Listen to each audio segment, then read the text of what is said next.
Brahmapur MKCG medical शिशु शल्य विभाग पक्षरु एक 8 मासर शिशुपुत्र सफल जटिल अस्त्रोपचार करा जायछि। विभागर मुख्य डाक्तर मानस रंजन दास को नेतृत्व में एक डाक्तरी टीम अस्त्रोपचार जरिया शिशुर बेकरू 12 सेमी तथा शिशुटीर मुंड आकृतिर मांस पिंडुला बाहर करा जायछि।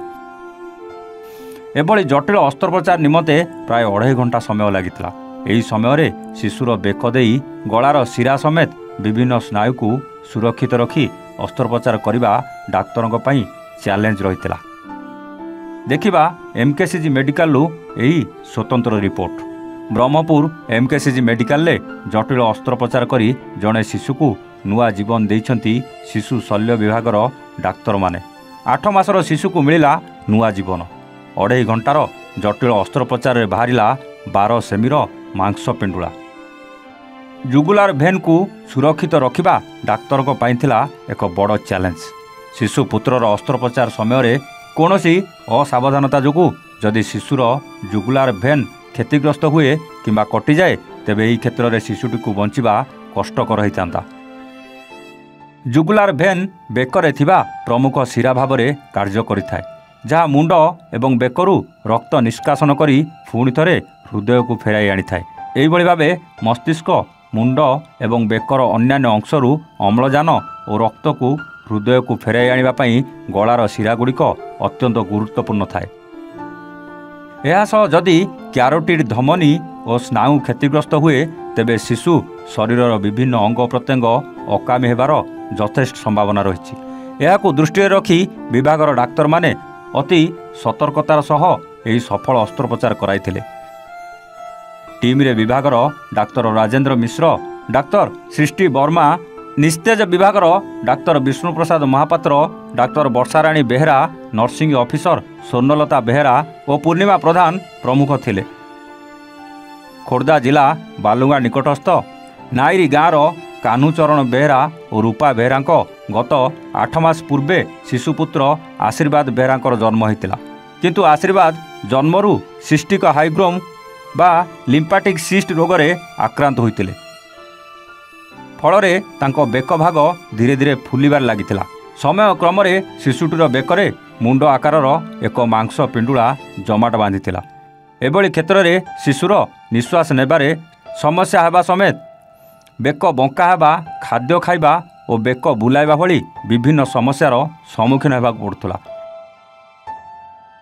परिवार पक्षरु विभिन्न सरकारी और घरोई मेडिकल बहु डाक्तर को परामर्श करथिले, किंतु शिशुर सुस्थ निमंते अस्त्रोपचार करने आवश्यक बोली डाक्तर कहिथिले।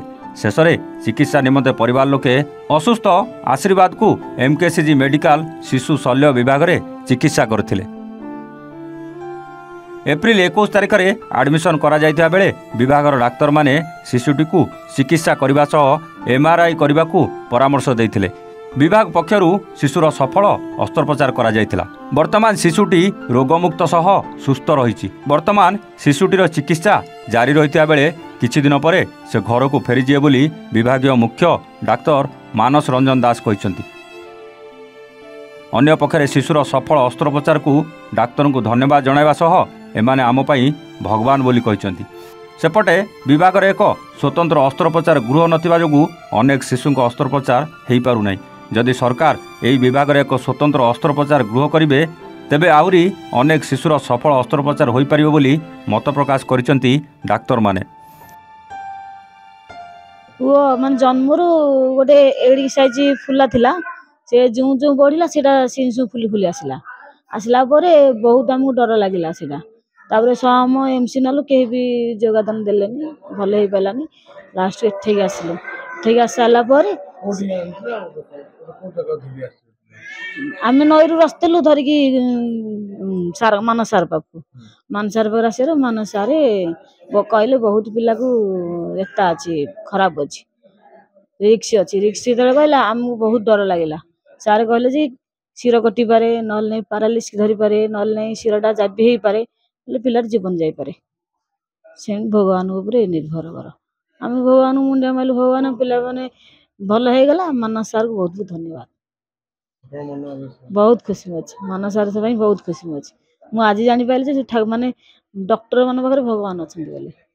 तार डिजीज थिला जेबेठू जन्म होइजे तार नेक रे स्वेलिंग अपियर हेतला सेटा स्मॉल थिला धीरे धीरे ग्रेजुअली से स्वेलिंग बढ़िला परे तार रिपीटेडली थ्रोट रो इन्फेक्शन होतला सेतलागी से तले सब्सिक्वेंटली टिके बड़ हो गला परे आसिक डॉक्टर को इवैल्यूएशन थिला सेतोला साइज काफी बड़ थिला तेनु आमे ताको ऑपरेशन करे कि कंप्लीट एक्सीजन लागि प्लान करथिलु नहीं से प्रथमे जाई कि पाखापाखि डॉक्टर मानक एरिया जो जाकि प्रथम देखा नेक्स्ट स्वेलिंग से लगी से माने अल्टीमेटली से गुड़ा को तो थ्रोट इन्फेक्शन लगी से ट्रीटमेंट करते सब्सिक्वेंटली छुआ जो बड़ होता से एमकेसीजी मेडिकल कॉलेज पठे ये पठे सारापर आमर पेडियाट्रिक्स इवालुएसन हो सारापर ताकू ऑपरेशन करिया लगी पोस्टिंग होता और आम मैंने भी एनास्थेसिया टीम ताकू इवालुएसन करूँ छुआ केस सब चैलेंजिंग थाए ता सहित नेक रे जो स्वेलिंग ये पेसेंट रो थिला सेतेबेले तार एयरवे इवालुएसन आम प्रॉपर्ली करथिलु और आम सियोर थिलु जे काफी